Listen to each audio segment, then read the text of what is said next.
ऐसा क्यों होता है? जिनसे हम सबसे ज्यादा प्यार करते हैं वही हमें सबसे ज्यादा दुख देते हैं। जिनके लिए हम कुछ भी करने को तैयार हो जाते हैं वही हमारी कभी कदर नहीं करते।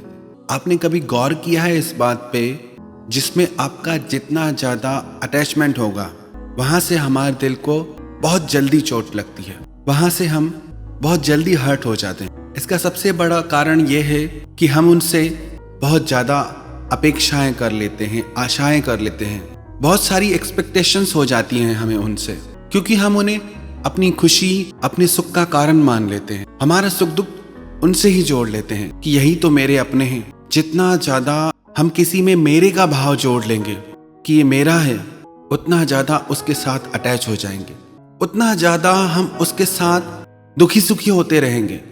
महाराज भर्तरी को अपनी रानी से बहुत प्यार था, बहुत ही ज्यादा प्यार था। रानी की प्रसन्नता के लिए राजा कुछ भी करता था।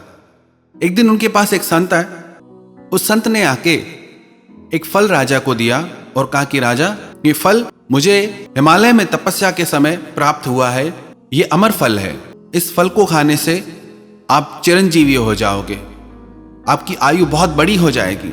राजा को अपनी रानी से बहुत स्नेह था, बहुत प्रेम था। राजा ने वह फल अपनी रानी को दे दिया, पर उसकी रानी का प्रेम एक घुड़साल के साथ था। उसने वो फल घुड़साल को दे दिया, पर घुड़साल का प्रेम एक वैश्या के साथ था। उसने वो फल वैश्या को दे दिया। जब वैश्या को वो फल मिला तो वैश्या सोचने लगी कि मैं ज्यादा जी के क्या करूंगी, पाप ही करूंगी, इससे अच्छा तो हमारा राजा बहुत धर्मात्मा है, मैं उसको जाके ये फल दे देती हूँ। वह वैश्या वो फल लेके वापस महाराज भर्तरी के पास आ गई। महाराज भर्तरी वो फल देख के बहुत आश्चर्य से भर गए। उन्होंने पूछा कि ये फल तेरे पास कैसे आया? उसने बताया कि आपके महल में एक घुड़साल रहता है, उसका मुझसे बहुत प्रेम है, उसने मुझे ये फल दिया। राजा ने घुड़साल को बुलाया। घुड़साल ने बताया कि आपकी रानी ने मुझे ये फल दिया। जब राजा को ये बात पता चली, उसके दिल को ऐसी गहरी चोट लगी, जिससे मेरा इतना ज्यादा प्रेम था, जिसको मैंने अपने जीने की वजह माना, उसका मुझसे प्रेम ही नहीं। और यही होता है हमारे साथ, यही हमारे जीवन की भी कथा है। हम जिनके पीछे मरते हैं उन्हें हमारी परवाह नहीं होती। बार बार वो लोग हमें ठुकराते हैं, पर फिर भी हम कहते हैं कि मेरे हैं, अपने हैं। यही भाव कि मेरे हैं, अपने हैं, सारी जिंदगी हमें दर्द देता है। ऐसी मन में मूढ़ता बैठ जाती है इस ममता के चलते। ऐसा मन मोह में आसक्त हो जाता है कि मेरे हैं, अपने हैं। यही एक कारण है जिसके कारण हम पल पल दुख पाते हैं, पर फिर भी उससे छूट नहीं पाते।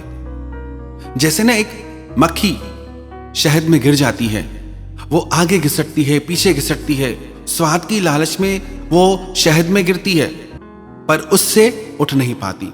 बहुत निकलने की कोशिश करती है, पर स्वाद में उसको ऐसा रस आता है कि वो उसी में ही मर जाती है।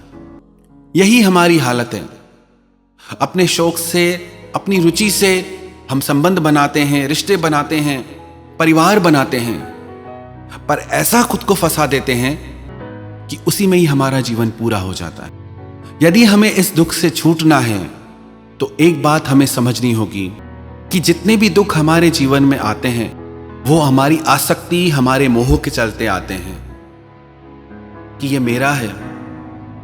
कितने लोग रोज मरते हैं पर हमें फर्क नहीं पड़ता, पर कोई अपना बीमार भी हो जाए तो चिंता हो जाती है।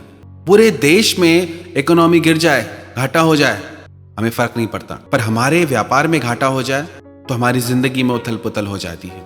जिसे हम अपना मानते हैं दुख भी वहीं से आता है।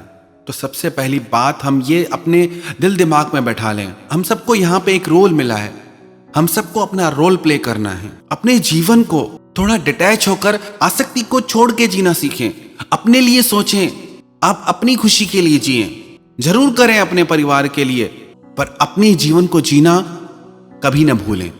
आप चाहे कितनी भी परवाह करें, पर एक दिन ऐसा आएगा कि जिनको आप अपना मानते हैं वो ही आपकी परवाह करना छोड़ देंगे। तो क्यों ना खुद आप खुद की परवाह करना शुरू करें, तो क्यों ना खुद आप अपने लिए जीना शुरू करें, अपनी खुशी जिए, ताकि आपको यह ना कहना पड़े कि हमने दूसरों के लिए अपना जीवन गंवा दिया और हम आज भी दुख भोग रहे हैं।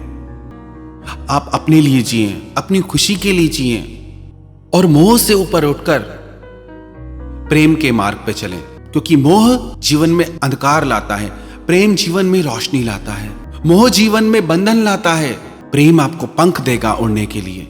मोह जीवन में दुख लाता है और प्रेम जीवन में खुशियां लाता है।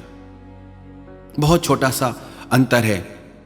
मोह में बहुत आशाएं होती है, प्रेम में कोई आशाएं नहीं होती। मोह हमेशा मांगता है कि मुझे दो, और प्रेम हमेशा लुटाने के लिए तैयार रहता है। तो मोह का मार्ग छोड़कर प्रेम के मार्ग पे चलें, आनंद के मार्ग पे चलें।